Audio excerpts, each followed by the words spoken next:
شخص کی ہے جو قبر میں ہر گناہگار کا انجام دیکھتا ہے۔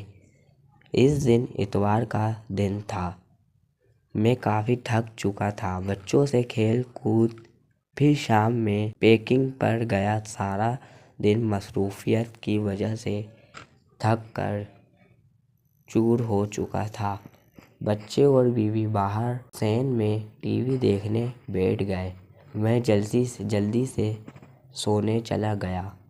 سوتے ہی مجھے اس دن عجیب سی نیند آ رہی تھی۔ جسم میں تھکاوٹ اور ہلنے کی جان نہیں تھی۔ آنکھیں نہ بند تھیں نہ کھل پا رہی تھیں۔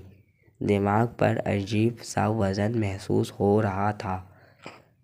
آنکھوں کے سامنے کالی دھند جانے لگی تھی۔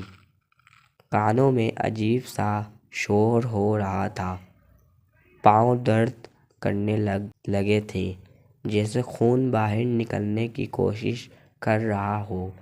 اتنے میں آنکھوں کے سامنے مکمل اندھیرا چھا گیا، جیسے آہستہ سے میرے جسم سے جان نکل رہی ہو۔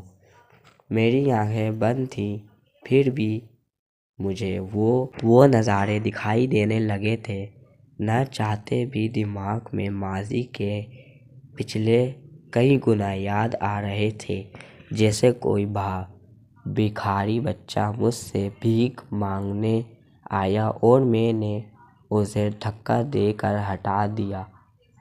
لڑکیوں کی مجبوری کا فائدہ اٹھا کر ان سے کئی گناہوں کی یاد مجھے ایسے لگ رہا تھا جیسے میرے کئی سارے گناہ کسی مووی کی طرح میرے سامنے چل رہے تھے۔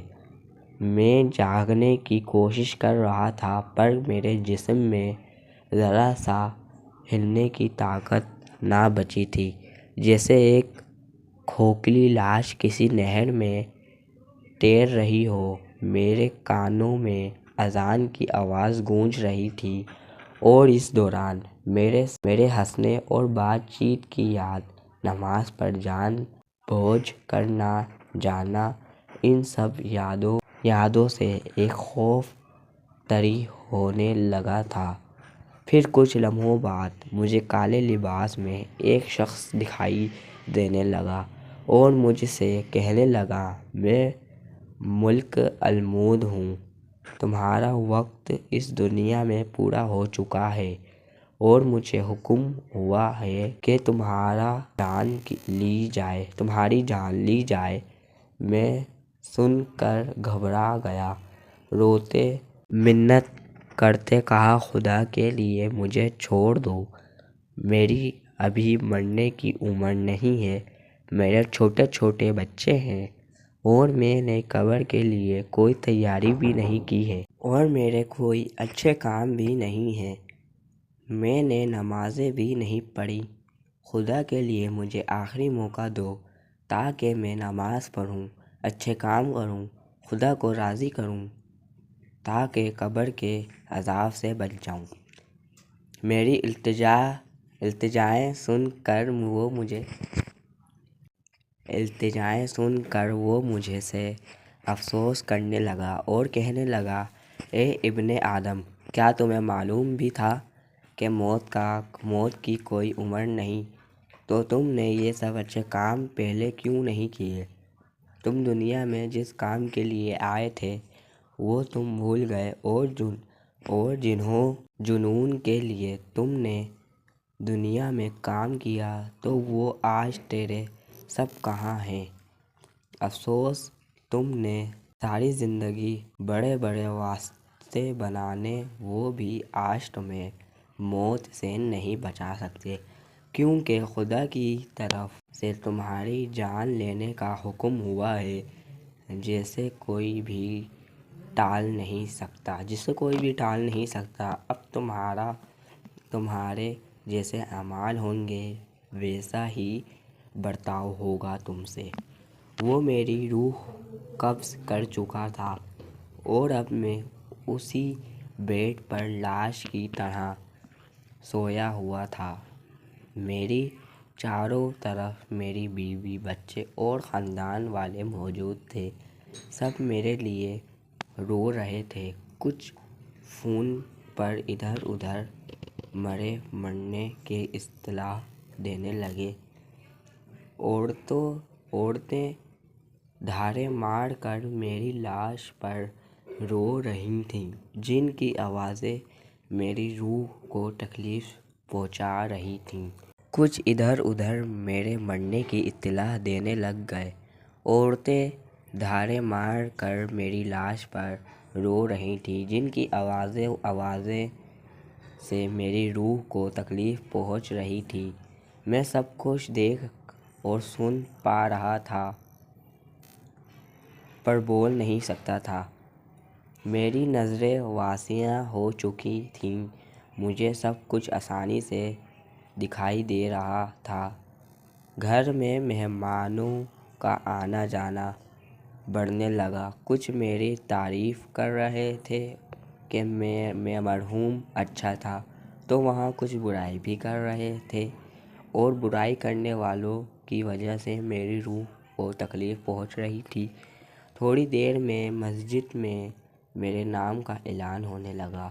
اعلان سن کر میں حیران ہو رہا تھا کہ دنیا میں جب زندہ تھا تو میرا نام لینے سے پہلے میرا مرتبہ، میری تعریف بیان ہوتی تھی، اور آج صرف اتنا کہا گیا کہ احمد خان والد ضمیر الدین خان اس فانی جہاں سے ہمیشہ کے لیے انتقال کر چکے ہیں۔ میری روح مکمل قبض ہو چکی تھی۔ اتنے میں دوسرا فرشتہ میرے پاس آیا اور کہنے لگا، اے ابن آدم، تم نے جو مال جمع کیا تھا وہ کہاں ہے؟ تم جو ساری زندگی دولت کمانے اور جمع کرنے کے چکر میں خدا سے غافل رہے، تو بتاؤ اب وہ دولت تیرے کس کام کی ہے؟ کیا وہ تمہاری جمع کی ہوئی دولت تمہیں خدا کے عذاب سے بچا سکتی ہے؟ ہرگز نہیں۔ تمہیں جب معلوم تھا کہ قبر میں صرف اچھے اعمال کا کام آئیں گے، تو پھر بھی تم خدا کی عبادت اور اس کے حکموں سے غافل کیوں رہے؟ کیوں دنیا کے چکر میں جان بوجھ کے بغیر کسی مجبوری کے نمازیں چھوڑیں؟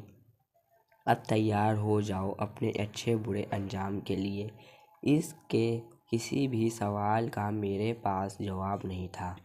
میں اس سوالوں سے شرمندہ ہو رہا تھا، اور میرے اوپر ڈر جاری ہونے لگا تھا کہ نہ جانے دفن ہونے کے بعد قبر میں مجھ سے کیا ہوگا۔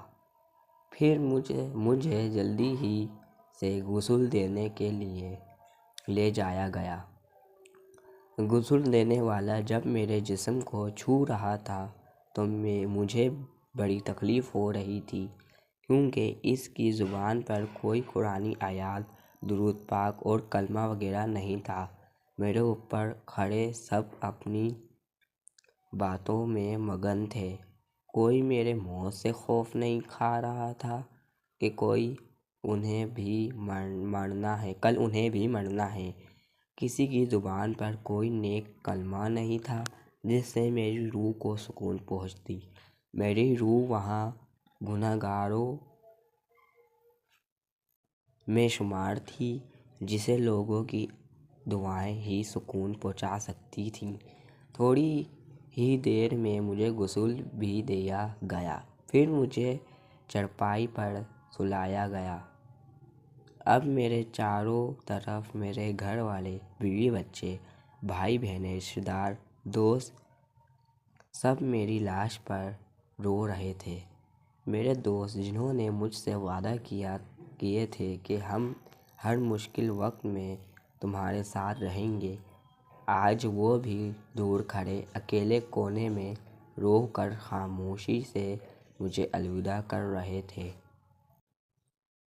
پھر ایک شخص آ کر کہنے لگتا ہے، جنازہ اٹھانے کا وقت ہو چکا ہے، باہر سب انتظار میں ہیں۔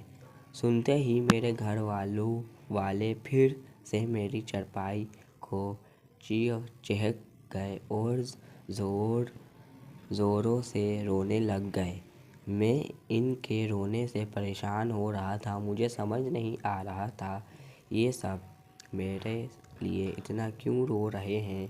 کیا میں نے ان کو کوئی دکھ دیا ہے؟ ان سب کو ہٹا کر میرے جنازے کو اٹھایا گیا۔ میں پریشان ہو رہا تھا، یہ سب مل کر مجھے کہاں لے جا رہے ہیں۔ میں ایک چارپائی پر تھا اور میرے آس پاس بڑی تعداد میں لوگ تھے۔ میرا جنازہ سفر میں ہی تھا کہ اتنے میں تیسرا فرشتہ میرے پاس آیا اور کہنے لگا ہے، اے ابن آدم، تم ایک لمبے سفر کے لیے روانہ ہو۔ جو تو یہ سفر پہلی بار کر رہا ہے، صرف سفر کے اختتام پر تمہیں ایک چھوٹے اور تنہا مکان میں رکھا جائے گا۔ جاری ہے قبر کا سفر۔